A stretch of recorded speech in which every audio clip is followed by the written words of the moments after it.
نحمده ونصلي على رسوله الكريم اما بعد فاعوذ بالله من الشيطان الرجيم بسم الله الرحمن الرحيم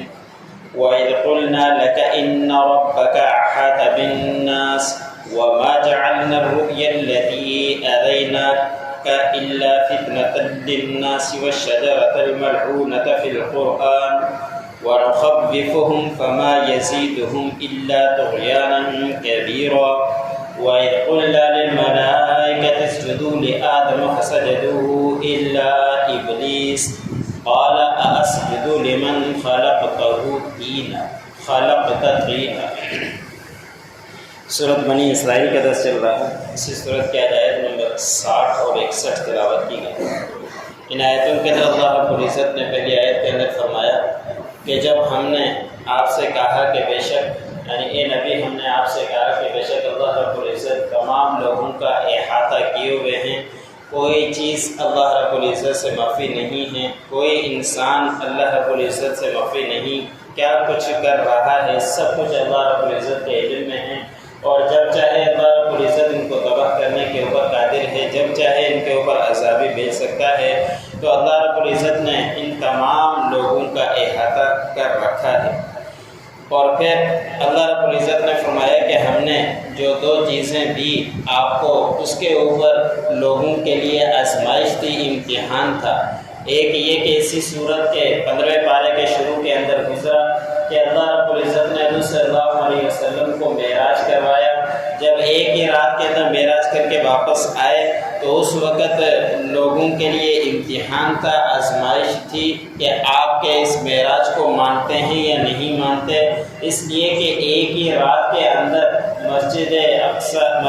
حرام سے مسجد اقصیٰ تک اور پھر مسجد اقصیٰ سے ساتوں آسمانوں تک ہو کر آنا ان کی نظر میں محال تھا، لیکن اللہ کی نظر میں کوئی محال نہیں، کوئی مشکل نہیں تھا۔ لیکن اس کے ایک ان کے لیے امتحان تھا۔ جب نبی کریم صلی اللہ علیہ وسلم واپس آئے انہوں نے یہ بات بتلائی تو لوگوں نے مذاق اڑانا شروع کر دیا تھا۔ سب سے پہلے حضرت ابو بکر صدیق رضی اللہ تعالیٰ عنہ نے فرمایا تھا کہ آمنت و صدقت، کہ میں اس بات کے اوپر ایمان بھی لاتا ہوں، یقین بھی رکھتا ہوں، میں اس بات کی تصدیق بھی کرتا ہوں، لیکن کافروں نے انکار کیا، شوشہ چھوڑ دیا۔ یہاں تک مسلم شریف کی حدیث ہے کہ آپ کے سامنے مذاق اڑانے کے لیے کافروں کا مجموعہ آیا، آ کے سوالات کرنے لگ گیا کہ آپ مسجد اقصیٰ سے ہو کر آئے ہو، یہ بتاؤ کہ اس میں بڑے گنبد کتنے ہیں، چھوٹے گنبد کتنے ہیں، اس کے روشن دان کتنے ہیں، اس کی کھڑکیاں کتنی ہیں۔ انسان جو ایک ہی مسجد کے اندر ہر وقت نماز بھی پڑھ رہا ہوتا ہے، اگر کوئی اس سے سوال کرے تو وہ بھی جواب نہیں دے سکتا کہ اس مسجد کے اندر کتنے روشن دان ہیں، کتنی کھڑکیاں ہیں۔ لیکن حضور صلی اللہ علیہ وسلم صرف ایک دفعہ گئے، ایک دفعہ سے ہو کر واپس آ گئے، اب یہ ساری باتیں کہاں سے سامنے آتی ہیں؟ تو حضور صلی اللہ علیہ وسلم روایت کے اندر آتا ہے کہ جب انہوں نے سوال کیا تو آپ صلی اللہ علیہ وسلم کو پریشانی سی ہوئی کہ میں ان کو کیا جواب دوں، تو اللہ رب العزت نے سارے پردے ہٹا دیے اور اللہ رب العزت نے سارا بیت المقدس سامنے رکھ دیا، اور جو باتیں وہ پوچھتے آپ صلی اللہ علیہ وسلم دے کر ان کو جواب دیتے رہے۔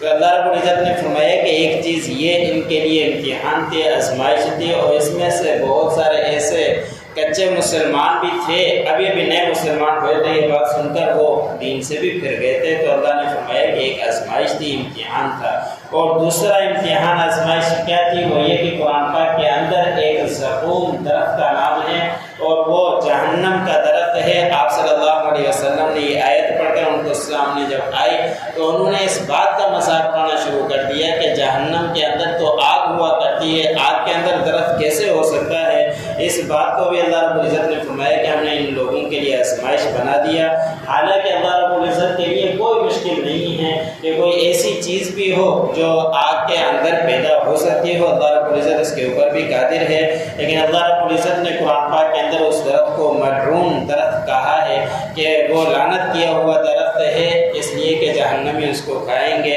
تو یہ بھی ایک امتحان تھا، آزمائش تھی۔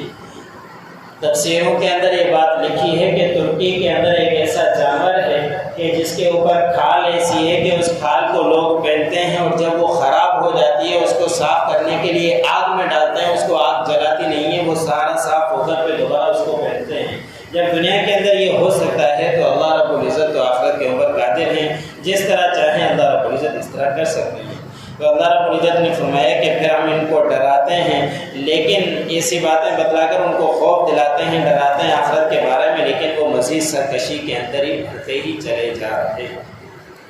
اگلے آیت کے اندر اللہ رب العزت نے فرمایا کہ ان 2-3 رکوع کے اندر جو کافروں کی ضد چلی ہوئی آ رہی ہے، یہ کافروں کی ضد شروع سے ہے کہ پہلا جو شیطان تھا اس نے بھی ضد کی تھی، یہ سارے اسی کے چیلے ہیں، اسی کے پیروکار ہیں۔ جب اللہ رب العزت نے فرشتوں سے کہا کہ سجدہ کرو اور اسی شیطان سے کہا کہ سجدہ کرو، تو سب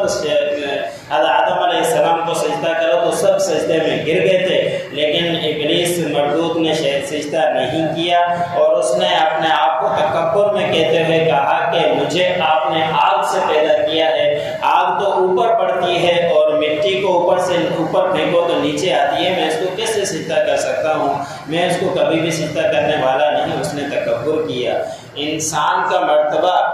فرشتوں سے بھی زیادہ ہے، اس لیے کہ انسان کے ساتھ بہت سارے مسائل لگے ہوئے ہیں، اس کے باوجود وہ عبادت کیا کرتا ہے، نفسانی خواہشات کو روکتا ہے۔ فرشتے تو سب کاموں سے پاک ہیں، نہ ان کو خواہشات کی پتہ ہے کچھ، نہ ان کو اولاد کی کوئی فکر ہے، نہ اس کو کمانے کی ان کو فکر ہے، ہر وقت اللہ رب العزت کی عبادت کے اندر لگے ہوئے ہیں۔ انسان کو ہر چیز نے گھیر کر رکھا ہے، نفسانی خواہشات نے بھی گھیر کر رکھا ہے، اولاد کی تربیت کرنا بھی اس کی ذمہ داری ہے، اور اولاد کو پالنا بھی اس کی ذمہ داری ہے، حلال حرام کی تمیز کرنا بھی اس کی ذمہ داری ہے۔ تو بہت سارے مسائل کے اندر انسان گھرا ہوا ہے، اس کے باوجود بھی ان تمام کاموں کو دھکیل کر وہ اللہ رب العزت کی عبادت کیا کرتا ہے، اللہ رب العزت کے لیے نمازیں پڑھتا ہے، اللہ رب العزت کے لیے روزے رکھتا ہے۔ جب اتنی زیادہ تکلیفیں جھیلتا ہے تو پھر انسان کا مرتبہ بڑھ جاتا ہے۔ تو اللہ رب العزت نے فرشتوں سے کہا کہ سجدہ کرو، آدم علیہ السلام کو سب نے سجدہ کیا، شیطان مردود نے سجدہ نہیں کیا۔ پھر اگلی آیتوں کے اندر ان کا تذکرہ آئے گا کہ اس نے مہلت چاہی کہ میں انسانوں کو گمراہ کروں۔ وَإِذْ قُلْنَا لَكَ إِنَّ رَبَّكَ أَحَاطَ بِالنَّاسِ، جب ہم نے کہا آپ کو کہ بے شک آپ کا پروردگار لوگوں کا احاطہ کیے ہوئے ہیں، وَمَا جَعَلْنَا الرُّؤْيَا الَّتِي أَرَيْنَاكَ إِلَّا فِتْنَةً لِلنَّاسِ، اور نہیں ہم نے آپ کو دکھلایا جو ہم نے آپ کو دکھلایا مگر آزمائش تھی لوگوں کے لیے، وَالشَّجَرَةَ الْمَلْعُونَةَ، اور وہ درخت جس کے اوپر قرآن میں لعنت کی گئی ہے، وَنُخَوِّفُهُمْ، اور ہم ان کو ڈراتے ہیں، فَمَا يَزِيدُهُمْ إِلَّا طُغْيَانًا كَبِيرًا، بس وہ ان کے اندر نہیں اضافہ ہوتا مگر بڑی ہی سرکشی کے اندر وہ اضافہ ہی ہوتا رہتا ہے ان کے درمیان۔ وَإِذْ قُلْنَا لِلْمَلَائِكَةِ اسْجُدُوا لِآدَمَ فَسَجَدُوا إِلَّا إِبْلِيسَ، اور جب ہم نے کہا فرشتوں کے سے کہ سجدہ کرو آدم کو تو انہوں نے سجدہ کیا مگر ابلیس مردود نے سجدہ نہیں کیا۔ قال اسجد، شیطان نے کہا کہ کیا میں سجدہ کروں، لمن خلقت طینا، جس کو آپ نے مٹی سے پیدا کیا۔